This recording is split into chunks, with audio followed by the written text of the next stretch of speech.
बड़ा ब्लंडर किया हमने जब हमने सी पैक किया। तो IMF से हम how to get rid out of that, ये हमारे जो अरबाब इख्तियार है सब उनके इल्म में है। बहुत सारी ऐसी गैबी ताकतें, हमने अमेरिकन कंपनी मोबिल को वो ऑर्डर दिया। हमने क्यों दिया? चाइना में आज इतना दमखम है कि वो अमेरिका के साथ हर किस्म का जो है वो अपना मामला सेटल कर सकता है। बिस्मिल्लाहिर्रहमानिर्रहीम, अस्सलामु अलैकुम। मैं हूं उमर चीमा और आप देख रहे हैं अजीम पाकिस्तान। ख़ातिन और हज़रात, हम मुसलसल इस बात की कोशिश कर रहे हैं कि पाकिस्तान के अवाम को हम किसी समत लगा दें, हम उनकी डायरेक्शन को वाज़े कर दें, उनको बता दें कि आपकी तरक्की किसने अब तक रोक रखी थी, आपकी तरक्की का असल ज़ामिन कौन है। इन तमाम तर चीज़ों के लिए हम मुसलसल कोशिश कर रहे हैं। इस वक्त मेरे साथ मौजूद हैं अदनान असलम साहब, जो कि फॉर्मर प्रेसिडेंट हैं Faisalabad chamber of small traders and industries के। उसके अलावा ये अपना सोलर एनर्जी के हवाले से एक बहुत बड़ा कारोबार है, उसको भी देख रहे हैं। लेकिन ये मैंने इनके साथ साबिक़ा प्रोग्राम के अंदर भी हमने आपको बताया, हमने आप ऑफ़र्स भी की कौम को, और अलहम्दुलिल्लाह वो अवेल भी हुई। अजीम पाकिस्तान के तवस्सुत से भी कई लोगों ने इनके साथ रब्ता किया और यही मैं समझता हूँ कि हमारी कामयाबी भी है। तो हमने एक बात बहुत ज़्यादा वाज़े की थी और वही की थी कि पाकिस्तान या कोई भी कौम, आप तारीख़ के औराक उठाकर देख लीजिए, अगर उसने तरक्की की है तो उसने ज़ेरे ज़मीन ज़खायर को हासिल करके उन्हें इस्तेमाल में लाकर, उनको एक्सपोर्ट करके, उनको उनकी मुख्तलिफ़ चीज़ें बनाकर की है। तो आज हम ज़रा इसके हवाले से, ज़खायर के हवाले से अदनान असलम साहब से ज़रा तफसीली गुफ्तगू करते हैं। सर अस्सलाम वालेकुम। जी वालेकुम अस्सलाम, कैसे हैं आप? ठीक है अल्हम्दुलिल्लाह। ज़ेरे ज़मीन ज़खायर, उसको हम इस्तेमाल किस तरह से कर सकते हैं, इस पर हम आज के प्रोग्राम में ज़रा ज़्यादा फोकस करेंगे। मैं थोड़ा सा ना इसको शॉर्ट करता हूँ। देखिए, ज़ेरे ज़मीन जो हमारे पास अल्लाह ने लिथियम है, जो हमारे पास गोल्ड है, जो हमारे पास माइंस हैं, मिनरल्स हैं, बहुत कुछ है। ये हमारे जो अरबाब इख्तियार है सब उनके इल्म में है। जियोलॉजिकल सर्वे पढ़े, पूरी दुनिया ने पाकिस्तान के ऊपर नज़रें मरकूज़ की हुई हैं कि कहीं पाकिस्तानी कौम जाग ना जाए, कहीं ये अपने वसाइल को बरूए कार न ले आए, कहीं ये, वो कहते हैं ना, कहीं ये टूटा हुआ तारा महे कामिल ना बन जाए, कि ये कहीं मुकम्मल होने की तरफ ना चले जाएं। और इन सिस्टम्स को बहुत सारी ऐसी गैबी ताकतें, बहुत सारी बैरूनी अंदरूनी हाथ जो हमें काम नहीं करने देता। तो आज मैं शॉर्ट सा सलूशन सर ये इस पे बात करना चाह रहा हूँ कि हमें फ़ौरी तौर पे इमीडिएटली हुकूमत पाकिस्तान को और अरबाब इख्तियार को फ़ौरी तौर पे एक माइंस और मिनरल्स के ऊपर एक फ़ौरन अथॉरिटी बनानी चाहिए, जिसमें पाकिस्तान के कम से कम 4 से 5 जो आप समझते हैं कि मेन स्टेक होल्डर्स हैं, उनको उसमें, और प्राइम मिनिस्टर को उसको चेयर करना चाहिए। और इमीडिएटली एक लिमिटेड कंपनी बना के अपने माइंस और मिनरल्स के आप रिसोर्सेज का तखमीना लगाइए और लिमिटेड कंपनी को, उसके पब्लिक लिमिटेड कंपनी को उसके शेयर्स दीजिए, जिसको हम इंटरनेशनली ट्रेड करेंगे।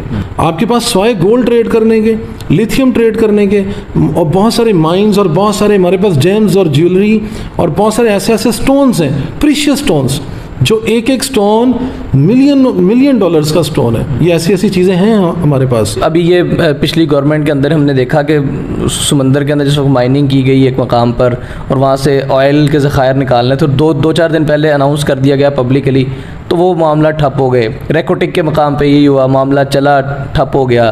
तो IMF से हम how to get rid out of that, हम उससे बाहर कैसे निकलें? हम उससे, वो ज़ाहिर जब हम कोई काम करने रोक देता है हमें, ज़ेरे ज़मीन ज़खायर को हमें भी हाथ नहीं लगाने दे रहा और कुछ और काम भी नहीं हो रहा। तो ये इसका क्या हाल निकालें हम? केकड़ा वन में हमारी बहुत बड़ी टेक्निकल मिस्टेक ये थी कि हमने अमेरिकन कंपनी मोबिल को वो ऑर्डर दिया। हमने क्यों दिया? हम अगर वही काम हम चाइना से करते, चाइना की कंपनी वहाँ से ऑयल निकालती, वो दुनिया का सबका प्रेशर बियर करती। आप मुझे ये बताएं कि चाइना की तरक्की वो क्यों हुई? मलेशिया क्यों आज जो है बिलियन डॉलर के साथ काम कर रहा है? इंडोनेशिया क्यों ऊपर है?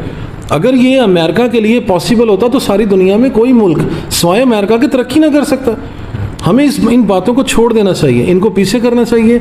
मैं ये समझता हूँ कि चाइना में आज इतना दमखम है कि वो अमेरिका के साथ हर किस्म का जो है वो अपना मामला सेटल कर सकता है। आज मुझे आप बताएं, मैं गारंटी से बात करता हूँ, अगर $100 अरब सुबह पाकिस्तान को चाइना डोनेट करना चाहे, लोन देना चाहे, या हमारे कुछ माइंस और मिनरल्स के एसेट्स खरीदना चाहे, तो क्या अमेरिका रोक सकता है उसको?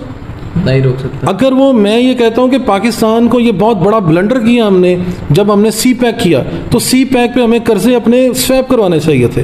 पाकिस्तान का पहला टर्म्स कंडीशन में पहली शर्त ये होनी चाहिए थी कि चाइना अगर सी पैक करना चाहता है, अगर वन बेल्ट वन रोड का प्रोजेक्ट करना चाहता है, अगर हमारी ग्वादर की पोर्ट का एडमिनिस्ट्रेशन कंट्रोल लेना चाहता है, तो इमीडिएटली उसे हमारे जितने भी फॉरेन हमारे लोन्स हैं उनको स्वैप करना होगा।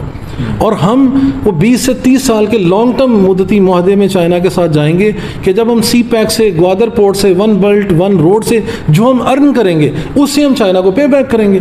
तो उसके अंदर एक इशू ये भी तो आ रहा था ना कि चाइना को जो सामने आबादी नज़र आ रही थी और एक मार्केट वो 22 करोड़ की नज़र आ रही थी सर, नहीं, पाकिस्तान को उस तरफ इतनी बड़ी नज़र आ रही, दुनिया का पॉपुलेशन में पहला नंबर नज़र आ रहा। सर देखिए, China one belt one road CPEC सिर्फ पाकिस्तान के 22 करोड़ के लिए नहीं कर रहा, वो तो सारा री एक्सपोर्ट का प्रोजेक्ट है कि हम जितनी उस रोड पे बेल्ट पे हम इंडस्ट्री लगा रहे हैं और चाइना का जितना माल पाकिस्तान के जरिए जितनी वेस्ट एशियाई रियासतों में जा रहा है और बहुत सारे यूरोप में जा रहा है, उसका तो रूट शॉर्ट हो रहा है। एक्चुअल तो उसका बेनिफिशियरी आज भी अगर देखें तो पाकिस्तान को भी तो था ना कि डेवलपमेंट हो जाएगी और अब अपना भी तो लालच था ना। तो हमें बाद में चाहिए, हमें तो सबसे बड़ा मसला हमारे लोन्स का है। एक 24 घंटों में पाकिस्तान के लोन ख़त्म हो सकते थे कि चाइना IMF को, वर्ल्ड बैंक को, एशियन डेवलपमेंट बैंक को, जितनी भी हमारी लोनर एजेंसीज थी जिन्होंने हमें लोन दिए हुए थे, वो वहाँ पे चाइना अपना लेटर देता कि पाकिस्तान के लोन स्वैप कर दें, चाइना अपने ऊपर ऑन करता।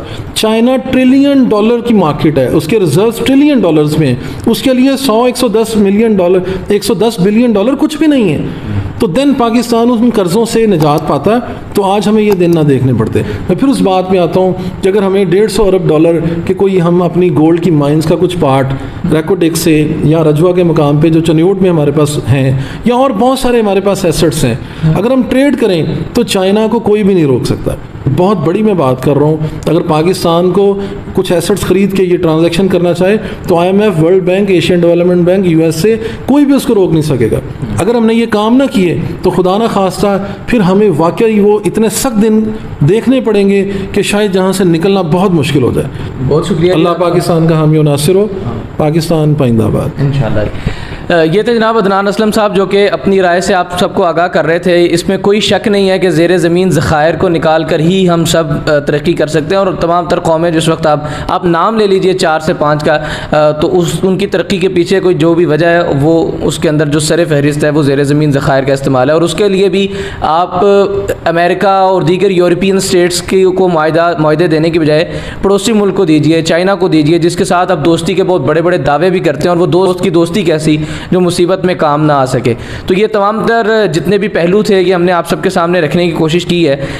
अब इसके ऊपर क्या तहकीकात हो सकती हैं, गवर्नमेंट जो भी अपकमिंग होती है, जो भी हालिया होती है, जो भी इलेक्शंस, जो भी सूरत हाल इख्तियार करते हैं, उस सूरत के अंदर क्या मामलात हैं जो पाकिस्तान के लिए बेहतर होते हैं, कौन सी गवर्नमेंट आती है और वो इन तमाम तर मशवरों को, इन तमाम तर बातों को कितनी संजीदगी से लेती है, ये अब आने वाला मंजरनामा जो है वो पाकिस्तान का देखेगा। ताहाल मुझे इजाज़त दीजिए। अल्लाह हाफ़िज़।